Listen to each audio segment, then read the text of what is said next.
Tidak bercela itu artinya adalah begini. Pegang saja itu firman. Belajar aja ampuni orang yang bersalah kepada kita. Dan pastikan jangan salah di area itu. Kalau Tuhan ajar ngampuni, ampuni aja.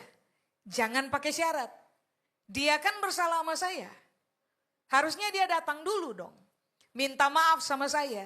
Baru nanti saya akan ngampuni apapun yang dia telah kerjakan sebagai sebuah kesalahan untuk hidupnya saya. Tidak. Tidak bercela itu artinya adalah begini. Kerjakan saja. Pastikan jangan ada yang salah di situ. Supaya pada akhirnya Tuhan menemukan saudara dan saya mengerjakan dia punya perintah atau nasihat tanpa salah. Jangan menambahkan alasan hanya untuk memunculkan legitimasi bahwa begini, wajar dong Tuhan, saya tidak ampuni dia. Karena dia tidak pernah minta maaf pada saya. Enggak gitu. Kalau Tuhan suruh ampuni, ampuni saja. Pastikan jangan bikin salah. Jangan ketangkap sedang melakukan kesalahan karena kita enggak mau ngampuni dengan catatan tertentu. Alkitab bilang, kerjakan Tuhan punya perintah, tidak bercela. Lalu kerjakan Tuhan punya perintah tidak bercela, anepilemton, itu artinya adalah ini. Pastikan waktu kita melakukannya, kita melakukan dengan betul sampai tidak ada orang yang tegur kita bahwa kita salah. Contoh, tidak bercela dan tidak bercacat, itu Daniel. Saudara baca ulang kitab Daniel, saudara akan menemukan bahwa Daniel telah berupaya mengabdi kepada Tuhan. Tuhan punya perintah, Tuhan punya ajaran, Tuhan punya nasihat, Tuhan punya kewajiban untuk dia hidupi dalam tiap-tiap hari. Coba saudara perhatikan, Alkitab clearly bilang ini buat kita. Daniel melakukannya sangat details. Dia berupaya jaga dirinya begitu rupa supaya pada akhirnya kalau Tuhan bilang A dia bikin A. Tuhan bilang B dia bikin B. Dia tidak tambah, dia tidak kurang. Dan dalam proses dia melakukan Tuhan punya perintah, dia sudah tiba pada titik begini. Orang tidak bisa menemukan bahwa dia salah. Saudara masih ingat cerita itu? Daniel adalah orang hebat kalau menurut saya. Soal kita bilang, dalam 4 pergantian raja, Perdana Menterinya tetap Daniel. Daniel tetap dipercaya untuk running pemerintahan. Kenapa? Karena ada hikmat padanya dan ada kemampuan dari Tuhan kepada Daniel sehingga dia bisa mengelola pemerintahan dengan sangat brilian. Makanya raja berganti 4, dia tetap menjadi Perdana Menteri. Lalu kalau saudara cermati baik-baik, Alkitab bilang ini, tidak ada satu orang pun dalam pemerintahan kerajaan yang menemukan Daniel bikin salah. Betul? Kecuali satu saja. Daniel taat kepada Tuhan. Itu saja. Kesalahan bagi banyak orang. Tapi dari pihak Tuhan, Daniel tidak bikin salah. Dia tidak tambah perintah, dia tidak kurangi perintah. Dia menghidupi perintah Tuhan begitu rupa. Nasihat Tuhan begitu rupa. Sehingga tidak bisa ditegur karena dia melakukan salah. So dia tidak melakukan kesalahan apapun dalam ketaatan kepada Tuhan. Amin. Coba, baru setelah itu Alkitab bilang, Tuhan akan menyatakan dirinya. Kata menyatakan di ayat 14, itu artinya adalah begini Pak, Ibu. Semua hal yang tertutup bagi kita, Tuhan buka. Semua hal yang kita nggak paham, Tuhan buka. Semua hal tentang Tuhan yang kita nggak tahu, Tuhan buka. Sehingga semakin lama, satu, saudara dan saya akan dikenal sebagai orang yang semakin mengenal Tuhan. Tapi yang kedua yang tadi saya bilang, semakin lama waktu kita memilih untuk melakukan Tuhan punya perintah, tidak bercacat, tidak bercela, Alkitab bilang Tuhan akan menyatakan dirinya atau apapun yang tertutup bagi kita, Tuhan buka. Apapun yang kita nggak paham tentang hidup, Tuhan buka. Nah itu adalah kebiasaan yang Tuhan kerjakan. Start dari zaman purbakala sampai dengan waktu ini Pak, Ibu. Kenapa saya bilang sampai dengan waktu ini? Sebab sampai dengan hari ini, saudara dan saya mendengarkan firman yang sama. Berarti fakta Tuhan yang menyelubungi dirinya dengan misteri dan rahasia itu tidak berlaku untuk kita yang memilih untuk taat kepada Tuhan punya perintah, tidak bercacat dan tidak bercela. Amin. Supaya pada akhirnya saudara dan saya jangan hilang jalan. Supaya pada akhirnya saudara dan saya bisa menikmati apa yang memang Tuhan sudah rancang untuk kita nikmati sampai kepada masa depan. Supaya pada akhirnya saudara dan saya bisa menikmati keberhasilan seperti yang Tuhan rancang buat hidupnya kita. Tapi ini yang Alkitab bilang, mulailah dulu dari pihak kita. Supaya pada akhirnya waktu saudara dan saya mengabdi kepada Tuhan punya perintah, ajaran, kewajiban, nasihat, nanti lihat aja segala sesuatu akan menjadi clear bagi kita karena Tuhan membukanya buat kita. Amin. Coba sekarang saudara lihat dengan saya di ayat yang ke-16.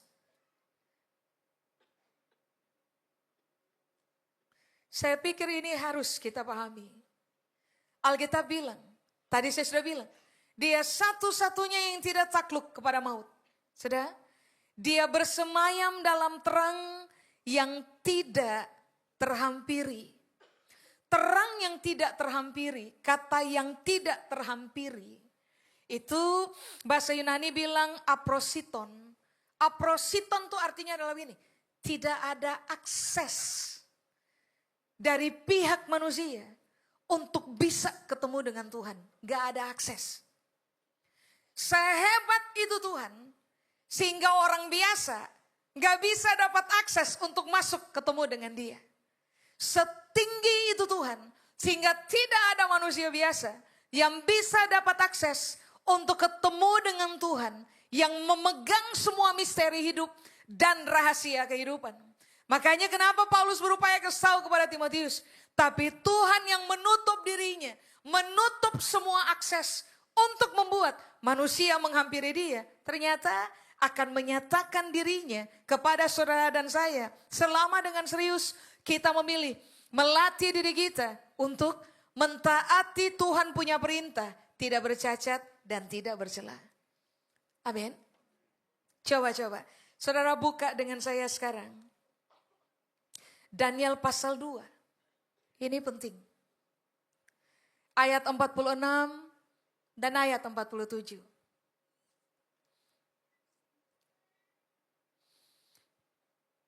Dulu ya Pak, Ibu, 1000 tahun yang lalu.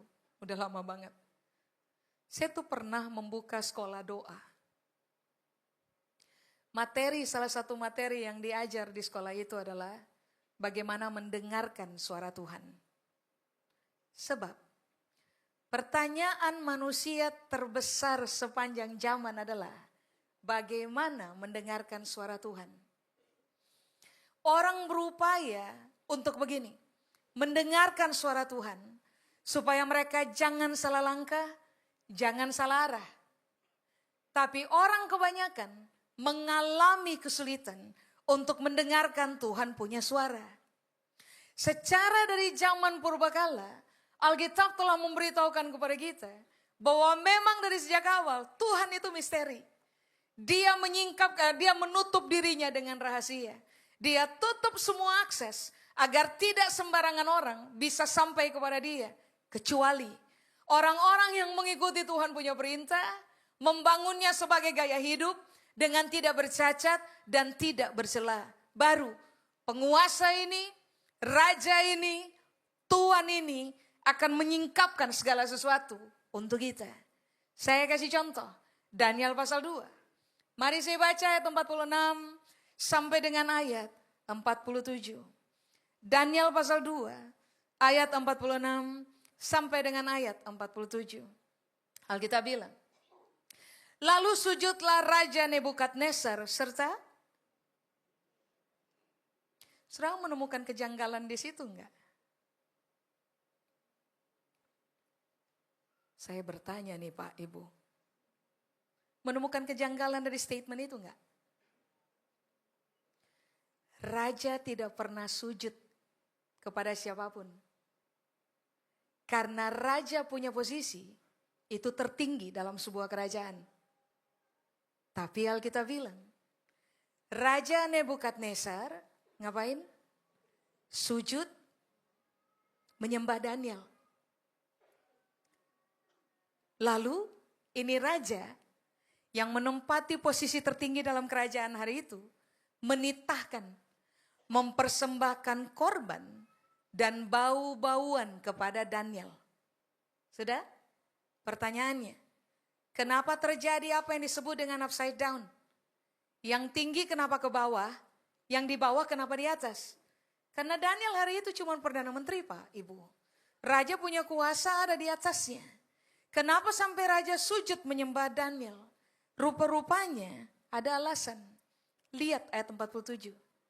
Di ayat 47 berkatalah raja kepada Daniel, sesungguhnya Allahmu itu Allah yang mengatasi segala Allah dan yang berkuasa atas segala raja dan yang bagaimana?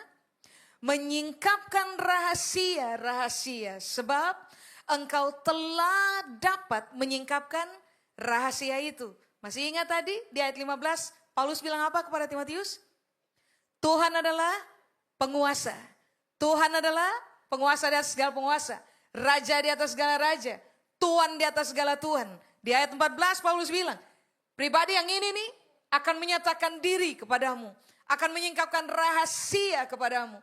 Di zaman Daniel hidup, rupa-rupanya Alkitab sudah bilang bahwa Tuhan juga adalah Allah di atas segala Allah, penguasa di atas semua penguasa, raja di atas segala raja, dan yang Tuhan kerjakan adalah ngapain? Menyingkapkan rahasia. Kepada siapa? Daniel. Orang yang menuruti Tuhan punya perintah, tidak bercacat, tidak bercela. Dia melatih dirinya begitu rupa sehingga Tuhan bilang apa? Dia latihan untuk taat lalu berubah jadi gaya hidup. Tuhan bilang A dia ikuti, Tuhan bilang B dia ikuti. Tuhan kasih nasihat dia ikuti, Tuhan kasih perintah dia ikuti. Ajaran Tuhan dia takluk terhadapnya, kewajiban yang dia harus kerjakan in everyday living, dia melakukannya. Nah, kepada Daniel yang ini nih, yang Paulus berupaya ajar Timotius, kerjakan hal yang sama. Maka Tuhan yang berkuasa itu akan menyingkapkan rahasia. Saudara tahu kisah ini kan? Kisah ini dimulai dari fakta. Nebukadnezar mimpi di satu malam. Ketika bangun keesokan harinya, dia minta supaya semua orang bijaksana, orang-orang tua yang kaya dengan pengetahuan dan bijaksana, dipanggil ke istana untuk lakukan dua hal. Satu, kasih tahu buat saya mimpi saya tadi malam. Dua, kasih tahu buat saya apa maknanya. Coba, kalau saudara imajinasikan saudara adalah orang pintar, orang bijaksana, orang berpengetahuan pada zaman itu, tiba-tiba dipanggil ke istana, lalu raja tanya, kamu kasih tahu buat saya dong, semalam saya mimpi apa? Menurut saudara? Ini raja kayaknya ada sesuatu terganggu pada syarafnya sehingga diajukan pertanyaan yang agak susah untuk dikerjakan. Bagaimana mungkin kita tahu mimpinya raja? Secara yang mimpi raja bukan kita. Dua, kita bahkan tidak tidur dengan raja momen itu kan. Kita nggak tahu apa isi raja punya mimpi. Yang tidak masuk akal adalah raja tanya kepada itu orang-orang, bilang kepada orang-orang itu, kasih tahu buat saya isi mimpi saya. Jelaslah Alkitab bilang, tidak ada satu orang bijaksana pun pada kerajaan itu yang mampu kasih tahu buat raja apa isi mimpi raja, apalagi memberitahukan maknanya, kecuali Daniel. Baca ulang kitab Daniel, pasal-pasal awal, saudara akan menemukan. Daniel tahu fakta ini. Daniel datang kepada Tuhan. Dan Daniel cerita bahwa ada persoalan di kerajaan kayak begini. Lalu apa yang kemudian Tuhan lakukan? Tuhan menyimpan rahasia kepada banyak orang. Tapi kepada Daniel yang Alkitab bilang, menuruti Tuhan punya perintah, ajaran, nasihat, kewajiban. Dengan tidak bercacat, dengan tidak bercela. Kepada Daniel, ini yang Tuhan buat. Tuhan kasih tahu buat Daniel isi mimpinya raja. 2, Tuhan kasih tahu buat Daniel makna dari mimpi raja. Makanya apa yang membuat seorang raja bersujud kepada orang di bawahnya? Karena ternyata akhirnya raja menemukan cuma Allahnya Daniel saja yang memegang misteri hidup. Cuman Allahnya Daniel saja yang memegang rahasia hidup. Dan kepada orang yang takut kepada Tuhan, ternyata Tuhan buka itu misteri. Tuhan buka itu rahasia. Sehingga Daniel bisa memberitahukan kepada raja apa yang raja ingin tahu. Sehingga akhirnya yang terjadi adalah raja mengakui fakta bahwa Allahnya Daniel adalah penguasa, Tuhan, dan juga raja di atas segala raja. Amin. Makanya coba saudara lihat. Daniel punya posisi sulit digoyah. Pada saat seseorang menyebut diri raja, lalu sujud menyembah seseorang yang lain. Berarti mari saya tanya, menurut saudara, posisi hari itu lebih tinggi raja atau Daniel? Saudara kayaknya mikir sekali. Padahal pertanyaan gampang sekali. Kalau raja sujud menyembah Daniel, yang lebih tinggi siapa? Yang lebih berkuasa siapa? Daniel. Kenapa saudara dan saya perlu memilih? Melatih diri kita. Ikuti Tuhan punya perintah. Tidak bercacat, tidak bercela. 1, Tuhan akan menyingkapkan dia punya rahasia kepada kita. Misteri dia buka kepada kita. Tapi yang kedua, saudara dan saya akan dibawa oleh Tuhan naik dari orang yang tampaknya bukan siapa-siapa kepada orang yang nantinya akan menduduki posisi sebagai orang yang berkuasa. Sudah tahu kan? Mengelola keluarga itu tidak mudah. Butuh Tuhan bantu kita singkapkan rahasia supaya kita bisa kelola keluarga kita. Lalu keluarga kita disebut keluarga berhasil. Keluarga yang berhasil sebenarnya adalah keluarga yang sedang bergerak dalam kuasa. Untuk mengelola sebuah perusahaan itu tidak mudah. Dibutuhkan hikmat dari Tuhan. Dibutuhkan tuntunan dan arahan dari Tuhan. Bahkan misteri-misteri untuk membuat orang menjadi berhasil itu kita butuh. Makanya kenapa Alkitab bilang kamu perlu memilih untuk dengarkan baik-baik Tuhan punya perintah. Latih diri untuk taat terhadapnya. So, apa yang hari ini kamu belum tahu, Tuhan berkuasa membukanya untuk saudara dan saya. Supaya kita tahu rahasia saja, tahu misteri saja, tidak. Supaya saudara dan saya bisa berjalan dalam kuasa. Saudara tahu kan? Orang yang misalnya main sebuah teka-teki, berhadapan dengan sebuah teka-teki. Lalu kemudian dia bisa memecahkan itu teka-teki. Bukankah orang itu kemudian akan disebut sebagai orang yang telah menguasai sebuah teka-teki karena punya pemecahannya? Jadi Alkitab lagi bilang, kalau kamu ikuti Tuhan punya perintah dengan tidak bercacat, tidak bercela. 1, kamu akan tahu apa yang harus kamu buat. Mengelola keluarga, mengelola perasaan, mengelola uang, mengelola waktu, mengelola pekerjaan yang Tuhan percayakan kepada kita. Mengelola apa saja yang ada pada kita. Sampai hari ini manusia masih kekurangan hikmat. Tuhan nasihati kita supaya kita kaya hikmat. Manusia masih kekurangan tuntunan dan arahan. Manusia bahkan masih belum tahu ke arah mana harus berjalan. Makanya Tuhan bilang, kalau saya kasih perintah, ikuti saja. Kalau Tuhan saya kasih nasihat, ikuti saja. Kewajiban yang saya minta untuk kamu kerjakan saja. Ada perintah-perintah yang harus kamu buat memang dalam hidup, lakukan saja. Nanti one day at a time, Tuhan di dalam seluruh kekayaan hikmatnya akan memberitahukan kepada saudara dan saya, bagaimana caranya supaya kita bisa hidup berkuasa. Caranya dia singkap rahasia buat kita untuk tahu bagaimana memilih, memutuskan, mengelola segala sesuatu dan menjadi berhasil dalam hidup. Masalah kebanyakan orang adalah begini Pak, Ibu. Kita mau berhasil, tapi kita tidak kembali kepada yang punya sumber keberhasilan, yang adalah sumber keberhasilan. Kita mau memahami jalan-jalan hidup, tapi kita tidak mau datang mendekat kepada yang punya kehidupan. Kita mau tahu ke arah mana kita harus berjalan, Tapi kita tidak datang kepada yang punya jalan.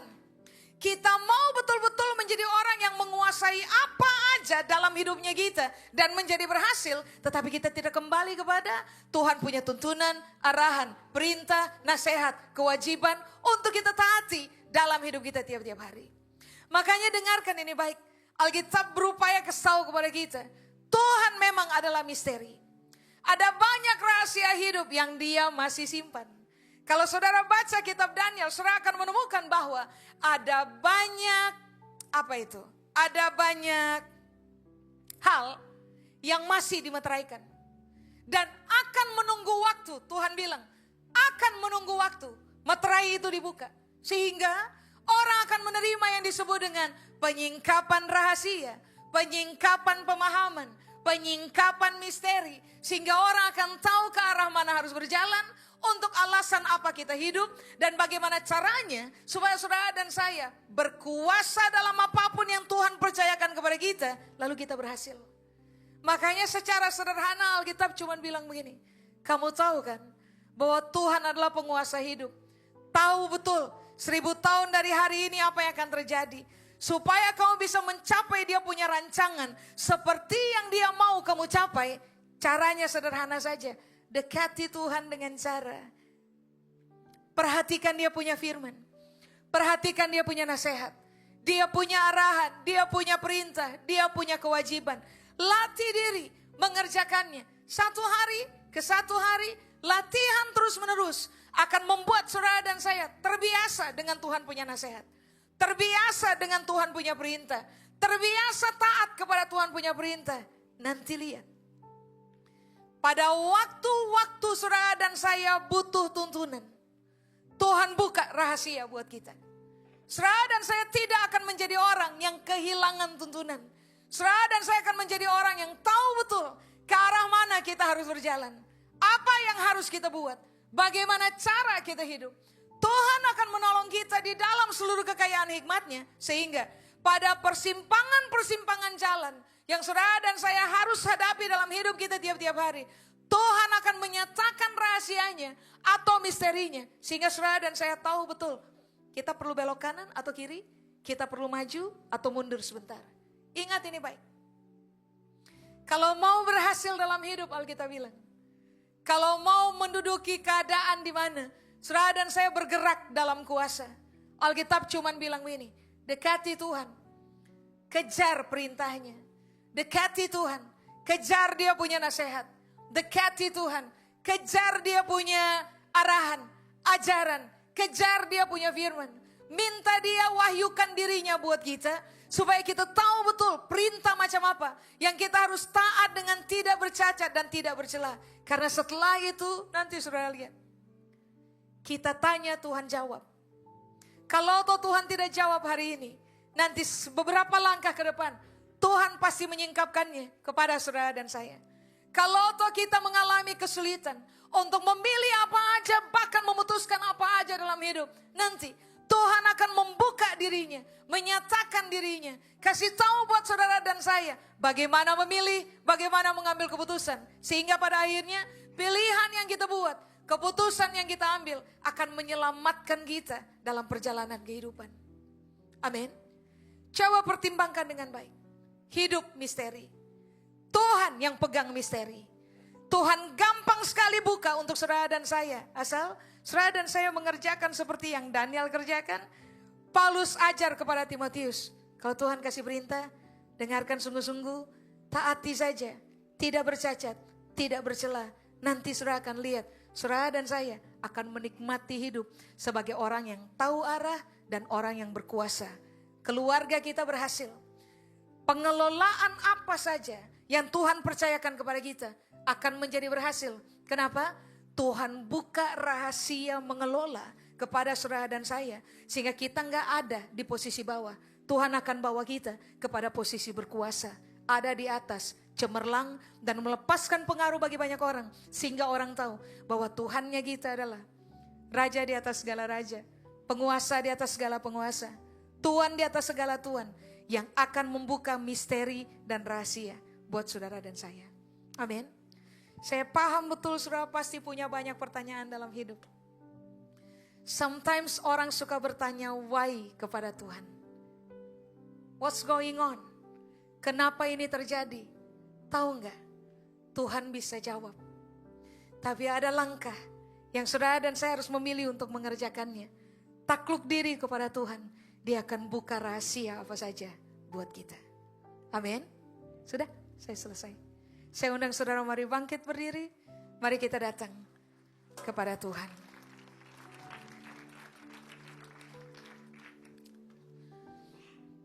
Engkau tahu dan kami juga tahu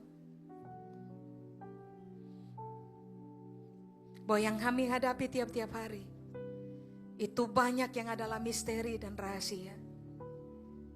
Kami bahkan gak tahu apa yang akan terjadi buat kami di hari esok. Tapi hari ini kami paham betul, selama kami memilih untuk latih diri kami taat kepada Tuhan punya perintah, tidak bercacat dan tidak bercela, maka Tuhan berjanji akan menyatakan Tuhan punya misteri buat kami. Tuhan akan menyingkapkan Tuhan punya rahasia buat kami. Secara khusus, rahasia untuk menjalani hidup. Rahasia untuk mengelola segala sesuatu yang Tuhan percayakan kepada kami. Keluarga, perusahaan, pekerjaan, kehidupan, perasaan, pemikiran, waktu, keuangan. Singkapkan bagi kami rahasia yang Tuhan punya. Supaya pada akhirnya kami berubah menjadi orang-orang yang tahu ke arah mana kami harus berjalan. Kami berubah menjadi orang-orang yang tahu untuk alasan apa kami hidup. Kami pun berubah menjadi orang-orang yang bisa berhasil berkuasa atas apa yang Tuhan percayakan buat kami untuk mengelola. Saat ada hikmat Tuhan bekerja pada kami, sehingga kami tahu bagaimana rahasia untuk menjadi berhasil.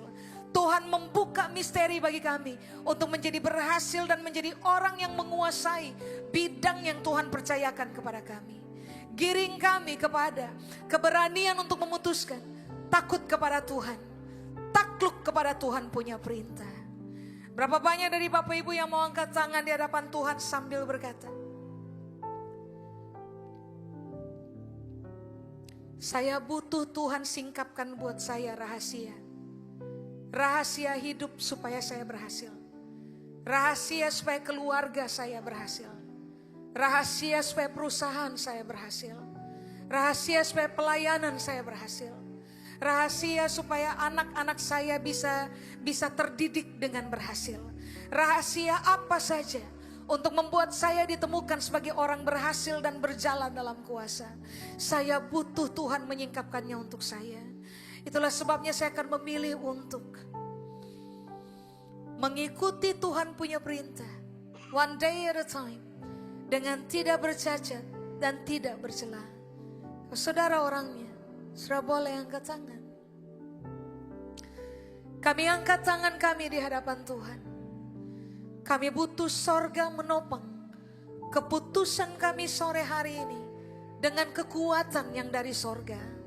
Supaya pada akhirnya, start from this day on, dari hari ini, kami mulai terfokus kepada upaya. Apa saja Tuhan punya nasihat, kami ikuti. Apa saja Tuhan punya ajaran, Tuhan punya perintah, Tuhan punya kewajiban. Kami akan menurutinya tidak bercacat dan tidak bercela. Supaya pada akhirnya, Tuhan mengangkat selubung pada mata kami. Mata kami bisa melihat rahasia yang Tuhan singkapkan, misteri yang Tuhan singkapkan, untuk membawa kami kepada keberhasilan, bahkan posisi berkuasa. Kami tidak mau berakhir di bawah Tuhan, kami mau berakhir di atas, ada pada posisi berkuasa. Orang mengakui Tuhan yang hebat di dalam kami. Itulah sebabnya singkapkan rahasiamu buat kami, waktu kami memilih taat kepada Tuhan punya perintah. Bantu kami konsisten hidup dalam kebenaran, supaya pada akhirnya nyata bagi banyak orang Tuhan di dalam kami dan kami tidak hilang arah. Meteraikan firman Allah dalam pertimbangan kami. Tolong kami menjadi pelaku firman dan bukan pendengar saja. Kepada Tuhan seluruh kemuliaan, berkat-Mu menyertai kami turun-temurun. Di dalam nama Yesus yang percaya, sama-sama kita berkata, amin. Tuhan berkati Bapak Ibu, silakan duduk.